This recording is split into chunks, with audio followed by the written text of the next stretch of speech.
믿음이 연약한 사람들은 하나님 말씀에서 멀어지고 있다는 것입니다. 그러다 보면 자기도 모르는 사이에 세상적인 사람들에게 흡수가 되면서 실족해버리고 마는 것입니다. 우리는 영적인 존재이므로 예배를 몇 번 빠지게 되면 바로 세상 사람들과 똑같이 되어집니다. 그러므로 우리는 늘 깨어있지 않으면 반드시 넘어지게 되어 있습니다. 선줄로 생각하는 자는 넘어질까 조심하라고 성경은 교훈하고 있습니다. 사랑하는 여러분, 저는 여러분들에게 신앙 점검을 위해서 가장 기초적인 질문을 드리고자 합니다. 하나님이 세상을 이처럼 사랑하사 독생자를 주셨으니 이는 그를 믿는 자마다 멸망하지 않고 영생을 얻게 하려 하심이라. 이렇게 기록되어 있는 요한복음 3장 16절 말씀은 성경 66권 중에서 가장 귀한 복음의 말씀입니다. 우리는 주님을 사랑한다고 믿고 있습니다. 그러나 입으로 시인하는 것이 중요하기 때문에 이제 질문을 드리려고 합니다. 첫 번째로, 여러분은 예수님께서 여러분 한 사람 한 사람을 위하여 십자가에서 죽으신 것을 믿으십니까? 두 번째, 여러분은 예수님을 마음에 영접하셨습니까? 이것은 아주 중요한 질문이므로 스스로에게 이 질문을 하고 답을 해야만 합니다. 제가 전도사로서 20대 청년들을 맡아서 사역을 할 때 이러한 기초적인 질문을 한 적이 있습니다.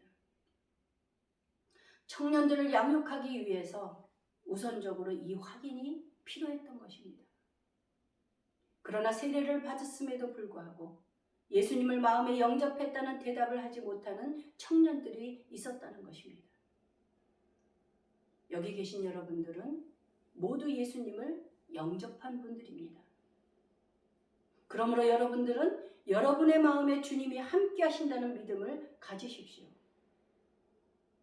우리가 먹는 계란은 유정란과 무정란이 있습니다.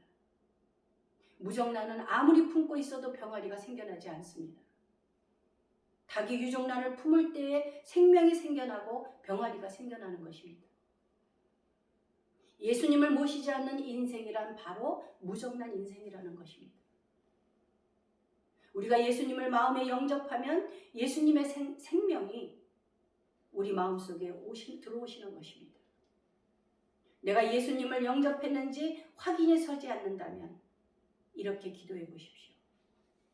예수님, 나에게 오십시오.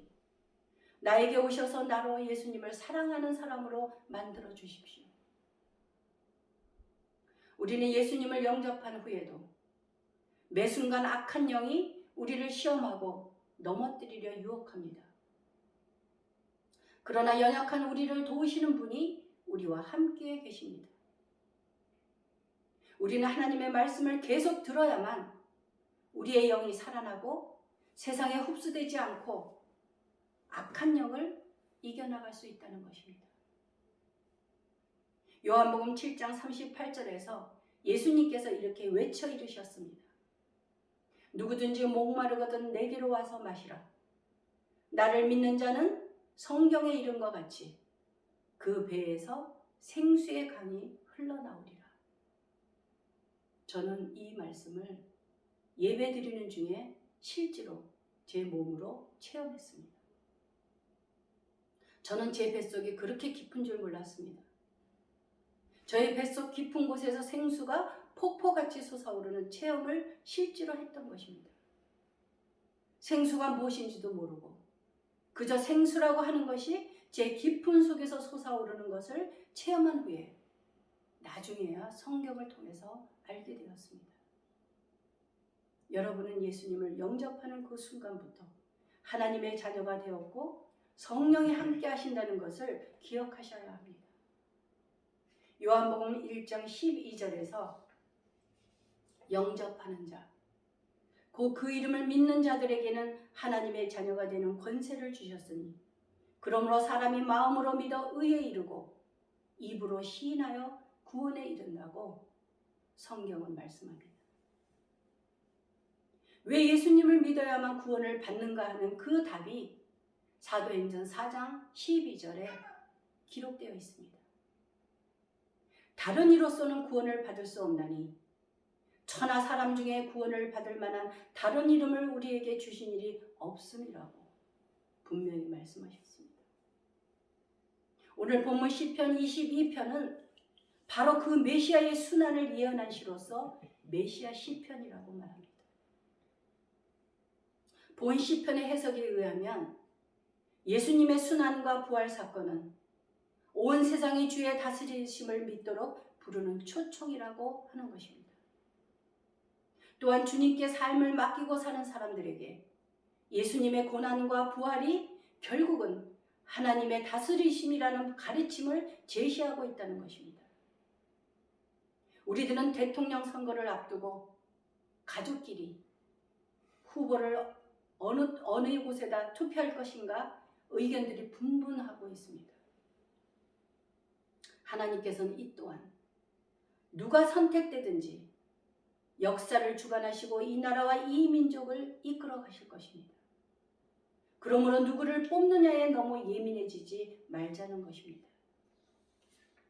우리가 할 일은 그저 바르게 판단하고 마음에 끌리는 사람을 투표하면 되는 것입니다. 사랑하는 여러분, 오늘 본문 말씀 1절은 엘리 엘리 라마 사막다니, 내 하나님이여 내 하나님이여 어찌 나를 버리셨나이까, 이렇게 시작합니다. 하나님께서는 우리를 죄에서 구원하시고자 예수님을 이 땅에 보내주셨습니다. 예수님은 아무 죄가 없으면서 중죄인으로서 우리들의 죄를 대신 지시고 십자가에서 죽으신 것입니다. 그것을 대속의 죽음이라고 합니다. 주님께서 내 죄를 대신 지시고 십자가에서 죽으셨다라는 것이 믿어질 때 그것이 바로 믿음인 것입니다. 주님이 내 죄를 대신 지셨기에 나의 죄는 없어진 것입니다. 그래서 하나님은 우리가 예수 그리스도를 믿음으로 말미암아 의인으로 여겨주신다는 것입니다.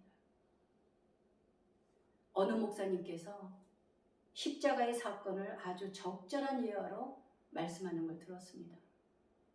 여러분이 식사를 하기 위하여 음식점에 들어갔는데 그곳에서 어느 사람이 여러분의 밥값을 대신 내주었다고 한다면 여러분들은 값을 지불하지 않아도 되는 것 아닙니까?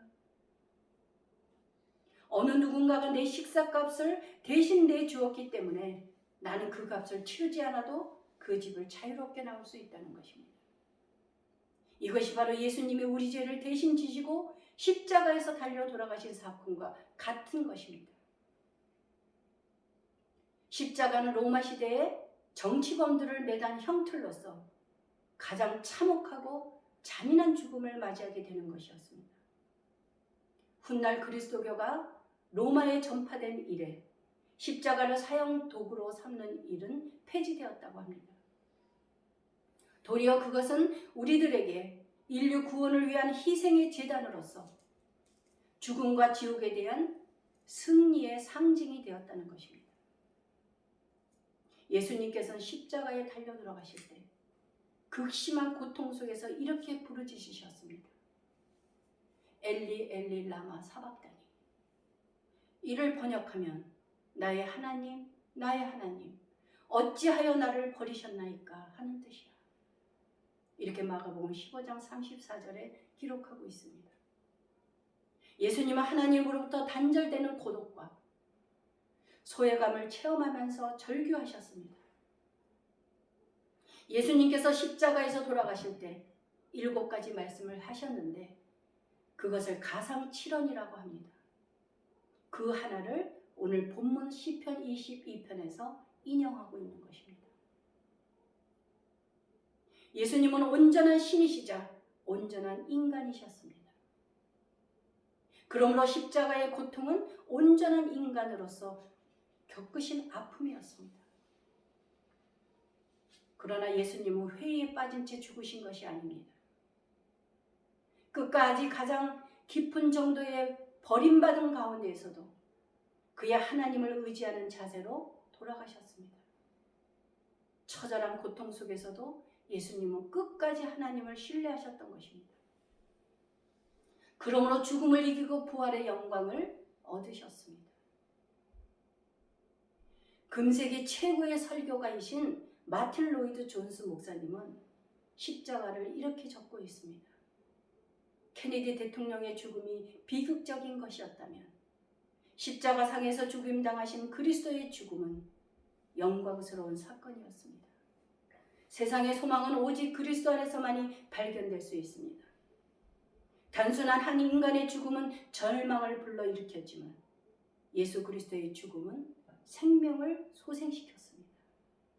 십자가는 오늘날 우리를 위한 유일한 하나님의 소망의 메시지라고 하는 것입니다. 오늘 본문 말씀에서 다윗은 극심한 고통을 당하면서 하나님께 전적으로 호소하고 있는 것입니다.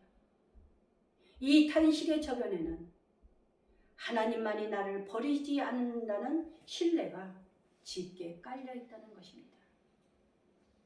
그것은 이스라엘 역사에 나타난 하나님의 구원의 행위를 상기하면서 그것을 근거로 하나님께서 자기를 비참한 상황으로부터 구원해 주실 것을 간구하고 있는 것입니다. 우리는 예수님의 이름으로 기도할 수 있는 특권을 가진 하나님의 자녀들입니다. 오늘 시편 22편은 도움을 구하는 기도입니다. 이러한 유형의 시편의 근본적인 목적은 우리들의 삶을 위협하는 고난에 직면하여 하나님의 구원을 간구하는 데 있다는 것입니다. 사랑하는 여러분, 우리들은 세상 구조로 인하여 여러 가지 문제들을 만나게 됩니다. 그럴 때 극한 상황이든 아니든 과연 우리는 누구를 의지하고 믿어야 하는 것입니까? 하나님께서는 공고한 자의 공고를 멸시하거나 싫어하지 아니하신다는 교훈은 우리들의 구원을 통해서 이루어지는 것입니다. 예수님께서는 이 진리를 죽음의 고난을 통해 몸소 보여주셨습니다. 이 값진 교훈은 우리의 신앙과는 모순처럼 보이는 현실이 우리를 괴롭힌다 하더라도 결국은 하나님께서 부르짖는 자들의 기도에 응답하신다는 것을 재확인시켜 주신다는 것입니다. 우리들의 고난이란 하나님과의 관계, 이웃과의 관계, 그리고 자신과의 관계에서 오는 고난일 것입니다. 우리가 하나님과의 관계가 바르다면 문제들 앞에서 두려워하지 않아야 한다는 것입니다. 모든 문제는 하나님과의 수직 관계에서 비롯되기 때문입니다. 하나님을 사랑하고 이웃을 내 자신처럼 사랑하라는 그 말씀이 우리 속에 기반이 되어 있다면 거의 문제는 발생되지 않습니다. 우리들은 그저 만나면 선한 영향력을 끼치려는 생각보다 단점과 허물을 들추어서 사람의 마음을 아프게 만들곤 합니다. 그래서 우리는 끊임없이 애쓰고 힘쓰는 의지가 필요한 것입니다. 사랑은 의지입니다. 의지가 어떻게 생기는가 깊이 성찰했던 사람 중 하나인 성 어거스틴의 말을 빌리자면 의지는 명령 때문이 아니라 영혼의 무게, 즉 사랑 때문에 생기는 것이라고 말하고 있습니다. 사랑하는 여러분, 하나님을 향한 우리의 신앙은 인생의 가장 힘든 순간 드러나게 되어 있습니다. 예수님께서도 십자가에 달리시기 전에 겟세마네 동산에서 기도하실 때에 인간의 가장 연약한 모습을 보이셨습니다. 얼굴을 땅에 대시고 엎드려 기도하여 이르시되 내 아버지여 만일 할만하시거든 이 잔을 내게서 지나가게 해달라고 기도하셨던 것입니다. 사랑하는 여러분, 예수님께서는 낮은 자로서 고난을 당하고 죽임을 당하셨다는 점을 복음서에서는 명백하게 밝히고 있습니다. 낮은 자들이란 자신들의 삶을 하나님께 의지하여 사는 사람들을 말하는 것입니다. 동시에 세상을 향해 어떠한 마음가짐과 자세로 사는가에 의해서 정해진다는 것입니다. 그것은 예수님의 삶이, 예수님이 보여주신 그 삶대로 하나님 중심의 삶, 기도와 감사, 순종, 그리고 이웃을 향한 사랑과 인내의 삶을 사는 자들을 말하는 것입니다.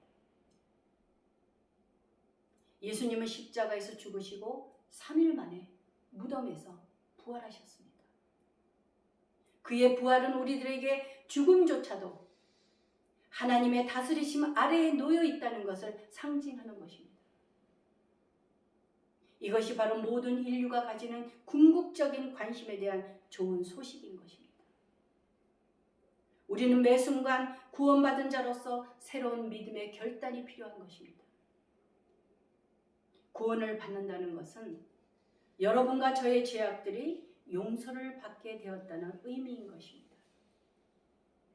우리는 예수님을 영접하고 구원받았으며 하나님의 자녀가 되었으므로 하나님과 화목하게 되었고 그의 축복을 받기 시작한 것입니다.